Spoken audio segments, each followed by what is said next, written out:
네, 여러분은 정치인싸와 함께하고 계십니다. 오늘 이야기는요, 국민의힘 총선 백서 이야기로 시작을 해볼 건데요. 지금까지의 상황을 좀 정리를 해보면 현재 총선 백서 발간 위원장은 조정훈 의원이고요. 그제 정영환 전 공관위원장 불러서 공천평가 회의를 개최를 했습니다. 그런데 여기에 참석자들이 조금 많이 안 왔더라고요. 이철규 의원, 이종석 의원 3명 이렇게까지 해서 3명만 참석을 했다고 하는데 이 불참 이 배경이 뭐예요? 왜들 이렇게 안 나온 거죠? 가서 뭐 책임 소재를 따지는 것 얘기하는 것이 뭔 의미가 있겠느냐라는 생각도 있는 것 같고요. 좀 공관위원들 중에서도 친한계, 한동훈계, 그다음에 친윤계 이런 분들의 다툼이 좀 있어 보이는 것 같아요. 그래서 회의가 끝나고 뭐 이렇게 뭐 친한과 친윤 대표 의원 간의 말싸움이 좀 있었다 이런 뉴스도 있더라고요. 그러니까 좀 다툼이 좀 있는 것 같고 조정훈 위원장 같은 경우에는 한동훈 위원장 책임 아니야? 여기에 좀 방점이 있는 것 같고 황우려 비대위원장은 아니 특정인에게 그렇게 책임 묻는 식으로 하면 안 돼 이런 식으로 생각을 하고 있는데 조정훈 의원은 이철규 전 사무총장하고 좀 가깝다 이런 얘기가 있잖아요.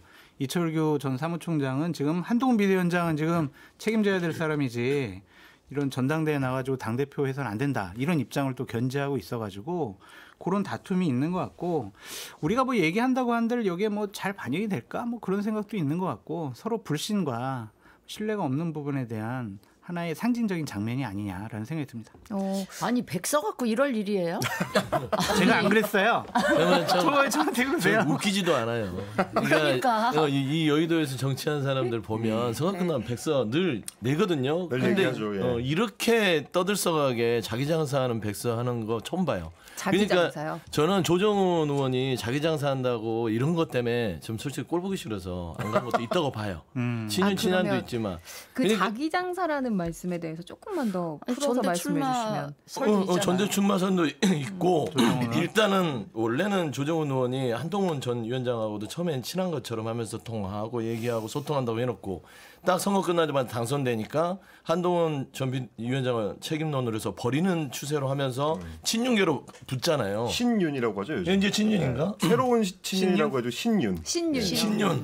근데 하여튼 이런 부분들이 뻔히 눈에 보이기 때문에 의원들이 고수들인데 나름 그래서 내가 당신 들레를 위해서 당신 장사하는데 저는 그런 마음도 충분히 있다고 봅니다. 아니 그래서 저는 어제 이걸 보면서 좀 화가 나가지고 아니 이럴 건 뭐하러 백서 만들지 마라 차라리. 굳이 만들겠으면 아예 외주를 줘가지고 저한테 주시면 제가 화끈하게 잘 만들겠습니다. 같이 하시죠. 네, 그러시면 더 그냥 같이. 냉정하고 객관적으로 잘 만들 수 있을 것 같다는 생각이 드는데 뭐 한편으로 보면 지금 전대 앞두고 예민한 시점이다 보니 이런 불필요한 그 얘기들이 나오는 것 같은데 저는 백서는 굉장히 드라이하게 만들면 되는 거 아닌가 싶어요.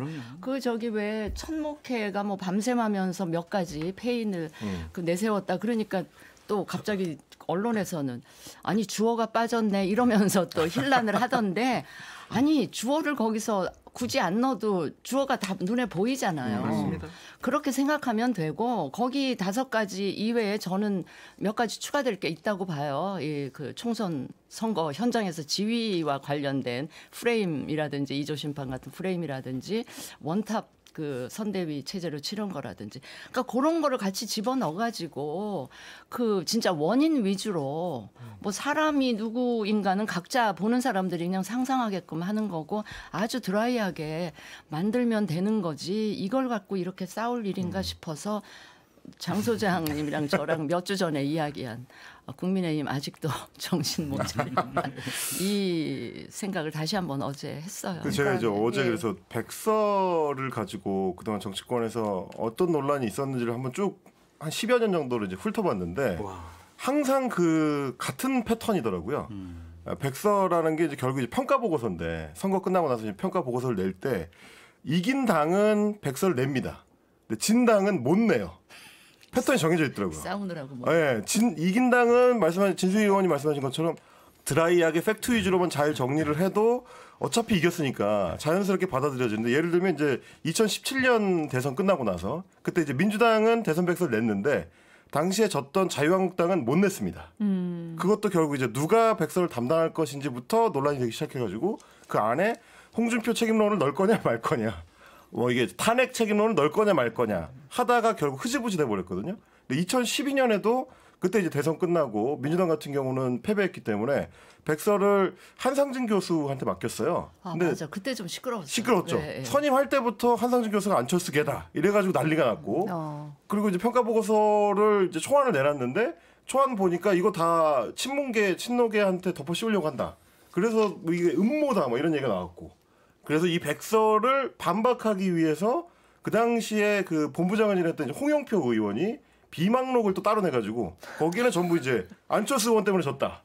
뭐 이런 얘기가 들어가고 그러니까 난장판이 됐거든요. 그러니까 결국은 책임 소재 따지는 거를 두고 개파 간에 싸움하다가 진 당에서는 백서 못 낸다.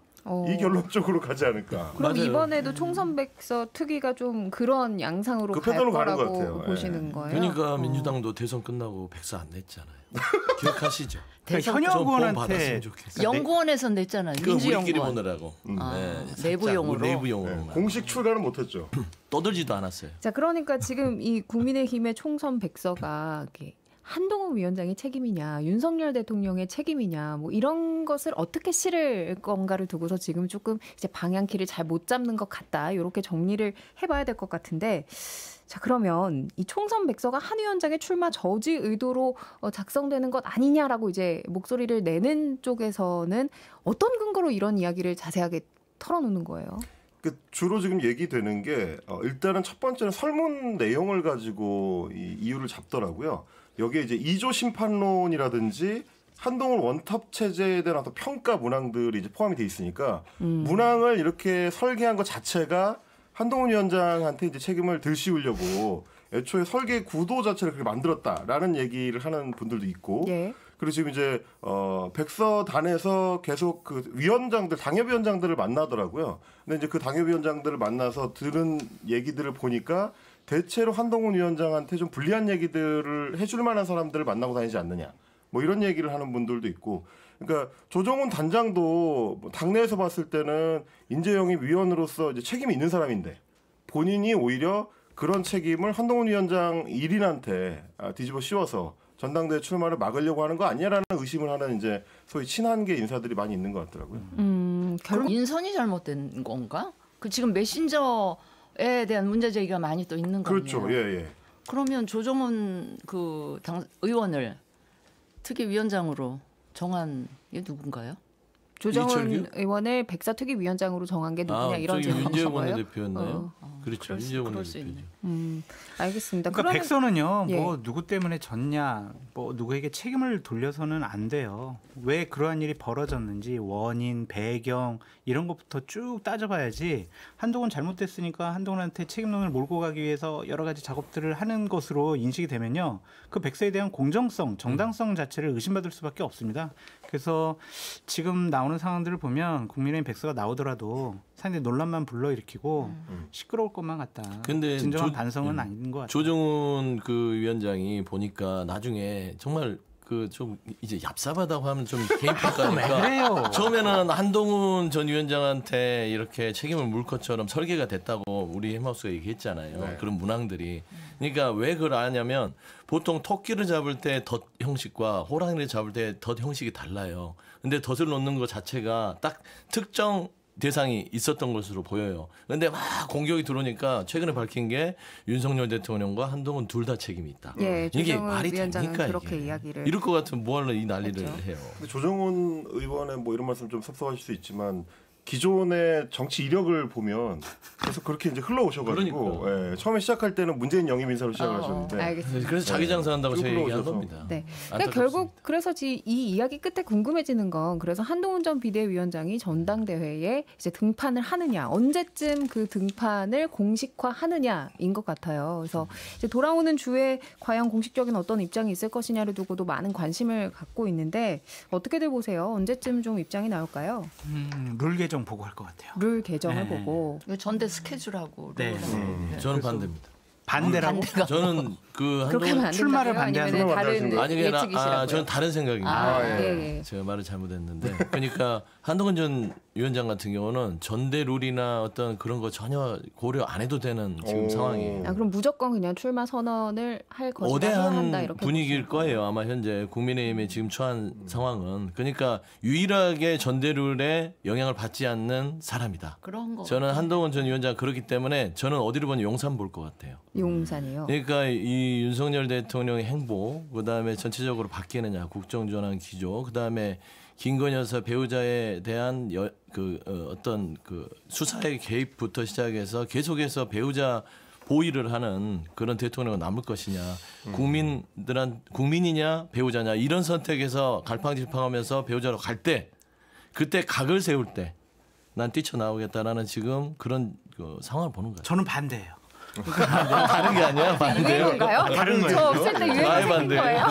그러니까 전대룰을 네. 보고 나온다라는 게 전대룰이 뭐 일반 국민 유불리 여론조사가 더 따지는 들어가면 건 유불리 따지는 것이 아니라 음. 그냥 여러 가지 절차상 당에서 어느 정도 정리가 됐을 때 나 나온다 출마 선언을 한다라는 것이 단계별 정치적인 행보 선택에 맞다고 생각할 것 같아서 그걸 본다라는 말씀을 드린 거고, 저는 뭐 나오면은 뭐 당연히 당선될 것 같다라는 좀 생각도 들고, 결국에는 이럴 것 같아요. 내가 전당대회 출마해야지라고 판단하는 게 될까 말까 이게 아니라 내가 나가서 돼서 당대표로서 윤석열 대통령과 용산과 어떻게 차별화하고 어떻게 각을 세울 것이냐. 그리고 물론 계속 특검 정국이 나올 텐데 추경호 원내대표는 특검 반대 이러는데 나는 특검 찬성 이렇게 하면 어떻게 될 것이냐.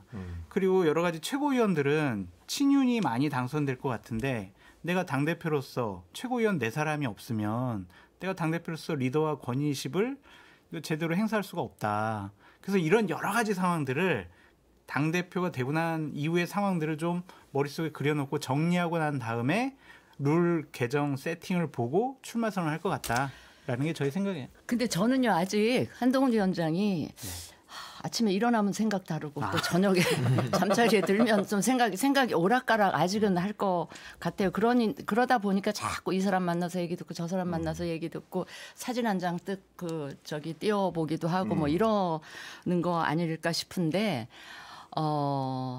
저는 반대예요. 반대니까. 출마를 반대하시는군요. 네, 저는 네가 말을 잘못했네. 제 반대가 반대 하등에 바이러스. 아무런 의미는 없겠지만 저는 그 한동훈 위원장이 지금 나오시면 안 될 것 같고 지금 나오게 되면 뭐 잊혀질 거 걱정하고 그럴 입장은 저는 한동훈 위원장은 아닌 것 같고 나이도 있고 한데 이걸 뭘 그리 자신의 등판이나 이런 거를 초조하게 생각을 할 이유가 전혀 없는데 왜 그럴까 조금 그 대목은 이제 이해가 안 가는데 제 생각은 이래요.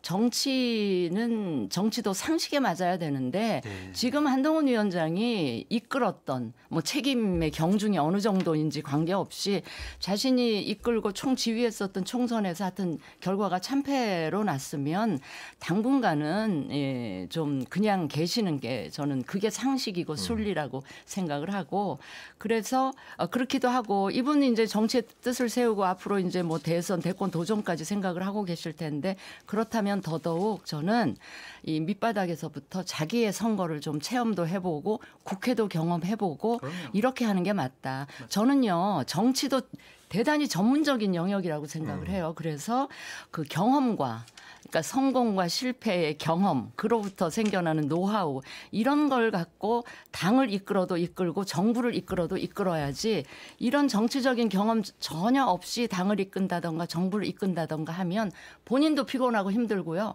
국민들한테도 굉장히 피해를 주는 일이기 때문에 당분간은 이제 국회의원 재보궐선거가 있을 때나 이럴 때 나와서 정말 이 지역의 주민들하고 좀 부대끼고 그들과 같이 호흡하고 이런 경험을 하고 국회 들어와서 국회도 한번 경험을 하고 국회 입장에서 정부를 바라보기도 하고 이런 온갖 다양한 경험을 하는 게 본인을 위해서나 당을 위해서나 국민을 위해서나 두루두루 다 좋을 것 같다는 게 제 그 개인적인 생각이라서 저는 안 나오시는 게 맞는 것 같다 이런 그런데 생각을 합니다. 네. 저는 반대예요라고 얘기를 하는 분들은 계셨어요. 조혜진 의원, 뭐 이상민 의원은 한동훈 전 위원장이 전당대회 이제 나와야 된다라고 좀 공개적으로 발언을 하기도 했는데요. 또 여기에 저는 반대예요라고 제 어떤 분위기를 띄우시는 분이 홍준표 대구시장입니다. 네.